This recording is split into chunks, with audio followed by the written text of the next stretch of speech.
ნიკა მელია ნაციონალური მოძრაობის თავმჯდომარე და ლიდერი, რომელიც განაგრძობს თავის ტურნეს და ადგილობრივი ორგანიზაციების წარმომადგენლებთან შეხვედრებს. ნიკა, საღამოშვიდობის მოგესალმებით. დღეს თქვენ თუ არ ვთქვი ზუგდიდში იყავით, შეხვდით თქვენს ადგილობრივ მხარდამჭერებს. მოდით ამ თემით დავიწყოთ, ყველას გვაინტერესებს, რამდენადაც თქვენ ყველაზე მსხვილ ოპოზიციურ პარტიას წარმოადგენთ და ეს პარტია ახლა გადაწყვეტილების მომწიფების და მიღების ეტაპზეა.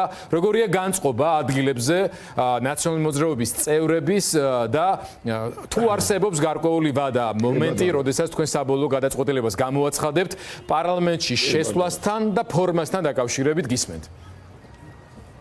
კი, მადლობა მოგესალმებით გიორგი, მადლობა მოცემული შესაძლებლობისთვის. დიახ, დღეს მე ზუგდიდში გახდით, ახლა ვარ ბათუმში. პირველ რიგში მინდა აღვნიშნო, რომ პოსტსაარჩევნო დეპრესია პარტიაში ნამდვილად არ იგრძნობა, რაც ძალიან სასიხარულო არის, როგორც წესი, იცით თქვენ გიორგი და მაყურებლებმაც თქვენმა იცით ძალიან კარგად, რომ პოსტსაარჩევნო პერიოდში თანდები პროცესია, ზოგჯერ როდესაც ოპოზიციოდ განწყობილი ამორჩეველი მიეცემა მოკლე ვადით თუ გრძელი ვადით სასოწარკვეთას. ნიშანწყალიც კი არ არსებობს მსგავსი განწყობისა და მეტიც ესეთი შეხვედრები, რომელშიც მე ახლა ჩართული ვარ, უწყობს ხელს ბრძოლის სულისკვეთების გაზრდას და ამაში ვწმუნდები, აი შუა საუბარში, შუა დისკუსიაში, შეხვედრის მიმდინარეობისას ვწმუნდები, რამდენად მატულობს мотивация იმ საზოგადოებისას, რომელსაც მე ვხვდები და რამდენად ივსებიან ისინი ენთუზიაზმით და ბრძოლის ჟინით. ყველა ქალაქში, სადაც მე ვიყავი მსგავსი რამ ვიგრძენი, შეხვედრების შემდეგ შეძლებს დაგვარად ვცდილობ, რომ საზოგადოებას არაპარტიულ, ასე ვთქვათ, ეგრეთ წოდებულ მეგობრებს და აქტივს გავესაუბრო, არამედ ქუჩაში, ხა სანამ თქვენ ჩაგერთვებოდით, რამდენიმე წუთით, 20 წუთი მქონდა შესაძლებლობა და აი რიგით ბათუმელებს, არაპარტიული კუთვნილების მატარებელ ადამიანებსაც გავესაუბრე და მიხარია, რომ ჩვენი განწყობებით ამ ხვედრაში მოდის.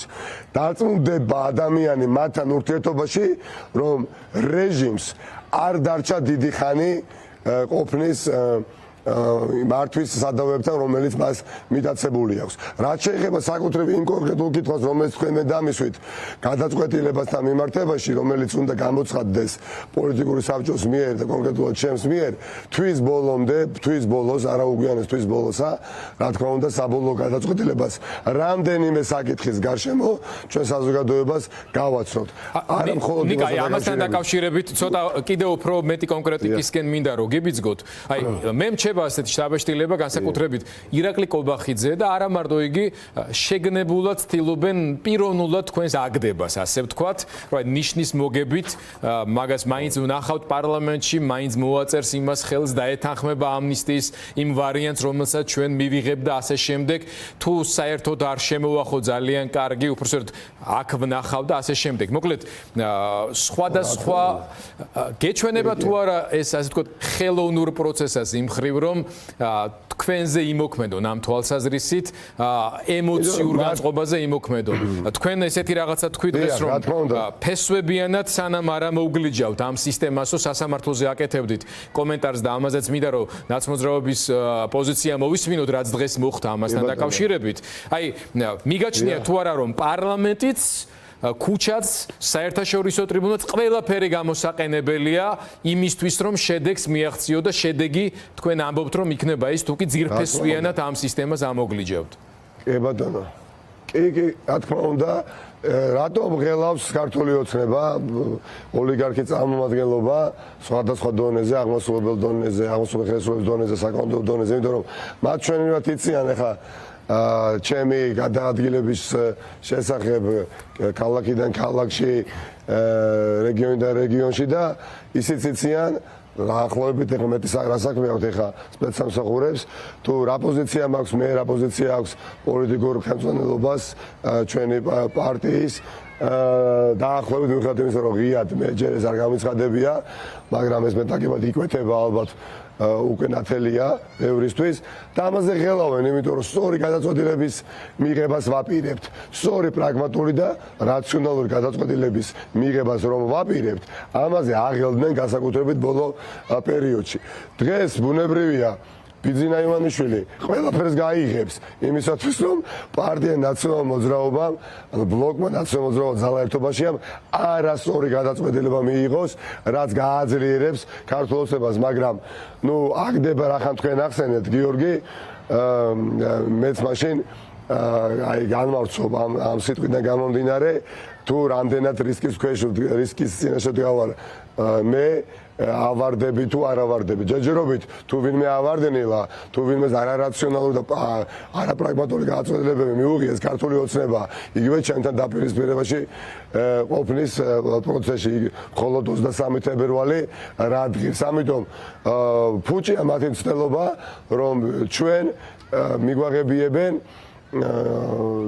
ოპოზიციისთვის, მოდით ასე ვიტყვი და არა ნაციონალურ მოძრაობისთვის, მომაკვდინებელ არასწორ გადაწყვეტილებას და მათთვის სასარგებლო გადაწყვეტილებას. ასეთი რამ არ მოხდება და ამას უკავშირდება ჩემი ღრმაწმენით მათი ესეთი ბოლო პერიოდში გაუთავებელი კომენტარები, რომ თითქოს დააკომპლექსონ მავანი. პირიქით, ეხლა საერთოდ არ უსმენ მე მათ განცხადებებს, იმიტომ არა რომ პატივს არ ვცემ მათ როგორც საქართველოს მოქალაქეებს ამ ქვეყანაში, მე მინდა ირაკლი კობახიძემაც იცხოვროს და სხვებმაც იცხოვრონ, ხო, მაგრამ არ მინდა ისინი ვიხილო რეჟიმის მსახურებად მართვის ადავეებთან.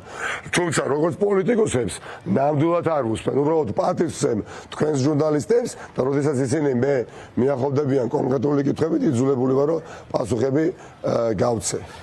ნიკაი, ზუსტად თქვენ ახლა ახსენეთ რომ როგორც მოქალაქეს სურვილი გაგვდა ამ შემთხვევაში როგორც პოლიტიკოსაც განსხვავებული საქართველოს იხილოთ დროთა განმავლობაში, მაგალითად ისეთი, რომელზეც მე დღეს შესავალ სიტყვაში საუბრობდი, სადაც პოლიტიკური ოპოზიციის ლიდერები ამ ქვეყნის მმართველი პარტიის ლიდერებთან ერთად მიიღებდნენ სტუმრებს, მიიღებდნენ ფიცს საქართველოს შეიარაღებული ძალების, მიიღებდნენ უმაღლეს დონეზე მონაწილეობას საქართველოს ეროვნული გმირის დაკრძალვის ცერემონიალში, ხო? დღეს თქვენ ზუგდიდში ბრძანდებოდით, მაგრამ ამაზე აუცილებლად იფიქრებდით ალბათ, რა უნდა მოხდეს, როგორ უნდა მივიდეთ შედეგამდე, რომ ქართული სახელმწიფოს პოლიტიკური კლასი ისე გაიზარდოს, ისე მომწიფდეს, ისე შეიკრას, რომ მართლაც ევროპული სტილის პოლიტიკა დადგეს საქართველოში, ეს დრო დადგეს ამ ქვეყანაში. დიდი მადლობა. დიდი მადლობა ამ შეკითხვისთვის. მე სამწუხაროდ თქვენ შესავალს იყო ვერ მოვისმინე, ვინაიდან ჯერ კიდევ გზაში ვიყავი, მაგრამ გვიან ღამით აუცილებლად გავაკეთებ იმას, რასაც ტრადიციულად ვაკეთებ და აუცილებლად სიამოვნებით მოვისმენ.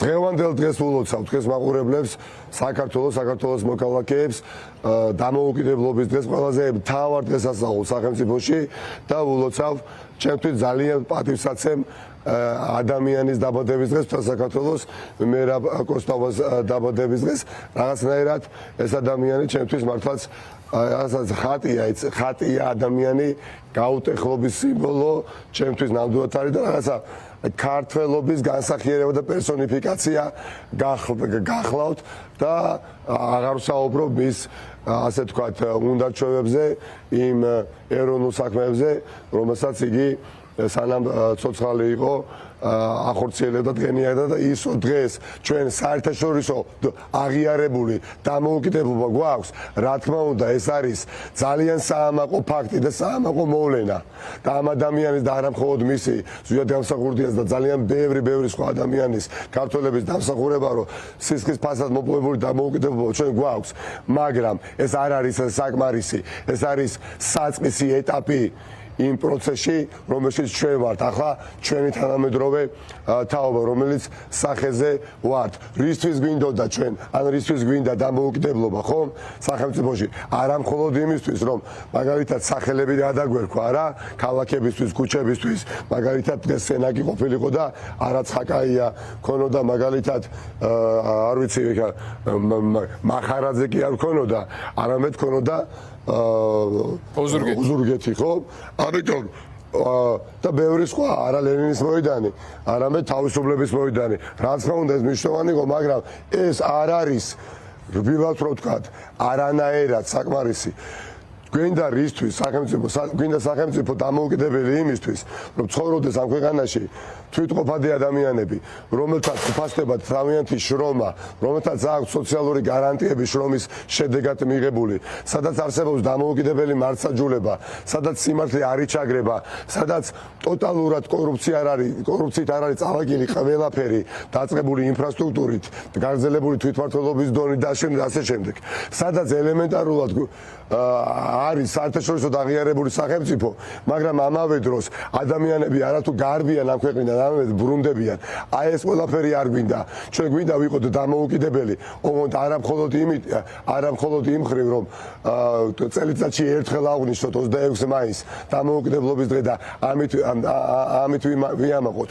ყოველი დღე უნდა იყოს საამაყო და ჩემის აზრით ის, რომ დღეს ჩვენ ვარ დამოუკიდებელი სახელმწიფო, ეს იმას არ ნიშნავს, რომ ჩვენ შორს ვართ პოსტსაბჭო და სივრციდან. დიახაც ჩვენ არ ვართ.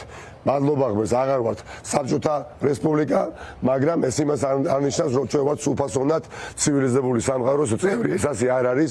ჩვენ კიდევ სამწუხაროდ განვითარებადი სახელმწიფო ვართ და რაც ყველაზე მტკივნეულია თქვენთვისაც, გიორგი, ჩემთვისაც და ძალიან ბევრი ადამიანისთვის ვართ პოსტსაბჭოთა სივრცეში. ხშირად მენტალობის თვალსაზრისითაც და ასევე ფიზიკურადაც ხო ვარ და გეოგრაფიულადაც, სადაც ჩვენი ვერაგი მტერი, რომელიც ეწევა ძირგამომთხელ საქმიანობას სახელმწიფოს წინააღმდეგ, უკან გვეკაჩება იქ, საიდანაც თავი დავაღწიეთ, იმ იმპერიულ კლანჭებს თავი დავაღწიეთ, მაგრამ ჩვენ უნდა მივისწრაფოდეთ ცივილიზაციისკენ. ცივილიზაცია რუსეთისგან, იაროსლავიდან, არ ვიცი მე ისა, სანქტ-პეტერბურგიდან დღეს არ მოდის. ყველა უნდა გაიგოს სამწუხაროდ.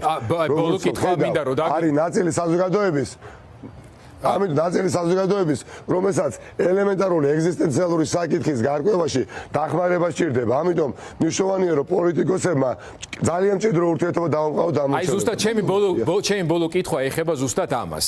დასაწყისშივე აღვნიშნეთ ჩვენი საუბრის, რომ თქვენ ამ ეტაპზე მნიშვნელოვანი პარტიული ამოცანით ახორციელებთ რეგიონალურ ტურნეს, პარტიას სერიოზული გადაწყვეტილება აქვს მისაღები. თბილისში ამ დღეებში მიმდინარეობდა აქცია საპროტესტო ნამუხანხესის წინააღმდეგ, რომლის დროსაც გამოითქვა არაერთი კრიტიკული შენიშვნა ზოგადად ოპოზიციური პარტიებთან მიმართებაში, რომ ოპოზიციის ლიდერები ძალიან დაშორდნენ მოსახლეობას იმ რეალურ მოთხოვნილებებს, პრობლემებს, რომელსაც ყოველდღიურად აწყდებიან ეს ადამიანები. მიგაჩნიათ თუ არა სამართლიანად ეს კრიტიკა და მიგაჩნიათ თუ არა მათ შორის იმავე ნამუხანხესის მოწინააღმდეგეებთან მიმართებაში აუცილებლობა, რომ მეტი კომუნიკაცია და ჩართულობა საჭირო პოლიტიკური პარტიების მხრიდან, რადგან ის ადამიანები თვითონ პოლიტიკაში თვლიან, რომ ჯერ არ უნდა იყვნენ წარმოდგენილი, ვიღაცა მათი პოზიციები პოლიტიკაში უნდა გამოხატოს. გეთანხმებით ნამდვილად ყოველთვის არის გაუმჯობესების შესაძლებლობა პოლიტიკოსების მხრიდან თავიანთი საქმიანობა მაქვს მეხედველობაში და მე დაწუნებული ვარ მჯერა, რომ ოპოზიციის მარგი ქმედების კოეფიციენტი დრამატულად გაიზრდება უახლოეს კვირებში. დრამატულად გაიზრდება. რა თქმა უნდა, მეტი სიახლოვე არის საჭირო პოლიტიკოსებმა, მხოლოდ არ უნდა ვისაუბროთ, მხოლოდ არ უნდა ვილაპარაკოთ, არამედ მოვლენების ინსპირირებასაც უნდა დაუდოთ საფუძველი, ანუ კონკრეტული შედეგებისკენ უნდა წავიყვანოთ საზოგადოება. და რაც შეეხება იმას, რომ საზოგადოებას მოწდა ოპოზიცია, ამას ბოლომდე ვერ დავეთანხმები, უბრალოდ ვაღიარებ, რომ გაუმჯობესების სივრცე არსებობს. მე გამიხარდება, რომ ძალიან მალე მთელი ოპოზიციური სპექტრი, მთელი ოპოზიციური კლასი ვიხილო მართლაც ველზე გამოსული პარალელურად სხვა მნიშვნელოვანი საქმით დაკავებისა. რაც შეეხება უშუალოდ ნამახვას, ეხა ის რომ ეხა ჰესები არ უნდა აშენდეს საქართველოში, ამას მე მგონი არც ერთი საკად მოაზროვნე საქართველოს მოქალაქე არ უნდა ეთანხმებოდეს და მე მგონია აბსოლუტური უმრავლესობა არც ეთანხმება. თავად აქციის მონაწილეების მე ხა ციხეში მქონდა ინტენსიური შესაძლებლობა მეყურებია, მეთაური მედევნებია სხვადასხვა გადაცემებისთვის, მათ შორის თქვენი არქის გადაცემებისთვის და სადაც საუბრობდნენ რიონის ხეობის დამცველები, რომ ისინი არ იყვნენ არსებითად წინააღმდეგი, რომ ჰესები აშენდეს. მაგრამ რაღაცა დრო და დრო ეს მათი გზავნილი, ჩემის აზრით, ასე ვთქვათ, გაიმრუდა, გაიბლარა და ისე დაილექა საზოგადოების არც თუ ისე უმნიშვნელო ნაწილში თითქოს ეს ადამიანები ვინც ისე აპროტესტებენ ნამახვანხესის გარშემო ასე თქვა გამომთავაზებული წინააღმდეგები არიან მშენებლობის ეს მეტად უფრო უნდა იყოს ახსნილი საზოგადოებისთვის მათი მხრიდან მეტი სიცხადე უნდა შეიტანონ იმიტომ რომ ერთი მხრივ საპროტესტო აქცია რომელსაც ადგილი აქვს ამა თუ იმ ქალაქში რა თქმა უნდა მისასალმებელია მაგრამ არ უნდა მოხდეს ეს ყველაფერი იმის ხარჯზე რომ საზოგადოება შეცდომაში შევიყვანოთ და ხვალ და ზეგ და 3 და 4 წელიწადში ქვეყანა აღმოჩნდეს აბსოლუტურად განიარაღებული და ბოლომდე დამოკიდებული ენერგეტიკული თვალსაზრისით განსაკუთრებით წვრილად განწყობილ სახელმწიფოზე. ამიტომ აქ ოქროს შუალედი არის დასაცავი და ის რომ ეხლა ჩვენ არ ვიმყოფებით მაგალითად იმ აქციებზე, სადაც იმართება ნამახვანხესის გარშემო, ხომ, ეს საპროტესტო აქციები. ამასაც აქვს თავისი ახსნა, იმიტომ რომ კაფიო გზავნილები უნდა იყოს წარმოდგენილი ორგანიზატორების მიერ, იმიტომ ხრიდან ნიკამელია, ნაციონალურ მოძრაობა და სხვა ყველა პასუხისმგებლობის მქონე პოლიტიკური ძალა და ლიდერი ვერასოდეს ამ ქვეყანაში ხარს ვერ დაუჭერს, რომ სახელმწიფო ადრე თუ გვიან გახდეს დამოკიდებული ენერგეტიკაზე და ენერგოდამოუკიდებლობა კონდეს მაგალითად რუსეთზე ან თუნდაც არა მხოლოდ რუსეთზე ხო აი ეს იკვეთება ძალიან კაფიოდ ბოლო პერიოდში და მე იმედი მაქვს და არ ვიცი ხა ამ გადაცემას ნახავს ამ აქციის მთავარი ორგანიზატორი თუ არა და მე მას ვურჩევდი როგორც უმცროს მეგობარს ბატონ ვარლამს გულისხმობ რომ მეტი ახსნა განმარტება მიცეს საზოგადოებას შესაძლებელია ის იგივე მოთხოვნებში ზის და იგივე ასე თქვათ წუხილები აქვს, მაგრამ მის გარშემო საზოგადოების სხვადასხვა წარმომადგენლები ისეთი შეიკრიბა, რომლებიც სხვადასხვაგვარ დამაბნეველ გზავნილებს უგზავნიან. გასაგებია. მადლობა ნიკა და საზოგადოება არის შეცდომაში შეყვანილი. დიდი მადლობა. მეტი კომუნიკაცია საჭირო არა მარტო ვარლამის, არამედ იმ ადამიანების, მათ შორის პოლიტიკურ ლიდერებთან, ამ აქტივისტების და ზოგადად ხელისუფლების რაც თავარია, რაც ყველაზე დიდი პრობლემაა, იმიტომ რომ ამ პრობლემების უმრავლესობა გამოიწვია სწორედ ჩაკეტილობა ინფორმაციის ნაკლებობამ და ასე შემდეგ. არავითარ შემთხვევაში დავასრულებ, არავითარ შემთხვევაში არ მივესალმები და მეტიც ყველანაირად ხარს დაუჭერ. იგივე ვარლამს ახალგაზრდა ადამიანია, მე ვიცი რას ნიშნავს საპროტესტო აქციის სათავეში დგომა და რას ნიშნავს ასე თქვათ იყო ავანგარდში ბრძოლის. ამ დროს გინდა არ გინდა ხდები მოწყვლადი და შეცდომის დაშვების ალბათობა მატულობს. ამიტომ ამ ახალგაზრდას სჭირდება მხარდაჭერა, თუნდაც რეკომენდაციის მიცემის სახით, არა მარტო ტელევიზიის მეშვეობით, არამედ უბრალოდ კერძო საუბარშიც, რომ ქვეყნის სასიკეთო საქმე გამოუვიდეს და არა ნეფსი დაუნებლიეთ საპირისპირო. დარწმუნებული ვარ, რომ ის გაართვამს თავს ამ ყველაფერს, გაართვებს თავს. დიდი მადლობა გიორგი. ნიკა მელია ბათუმიდან გვერდებოდა, თუმცა ის დღეს ზუგდიდში იყო. ხვალ ალბათ თქვენ აჭარაში აგრძელებთ შეხვედრებს, დაგემშვიდობები და ველით ნაციონალური მოძრაობის გადაწყვეტილებას.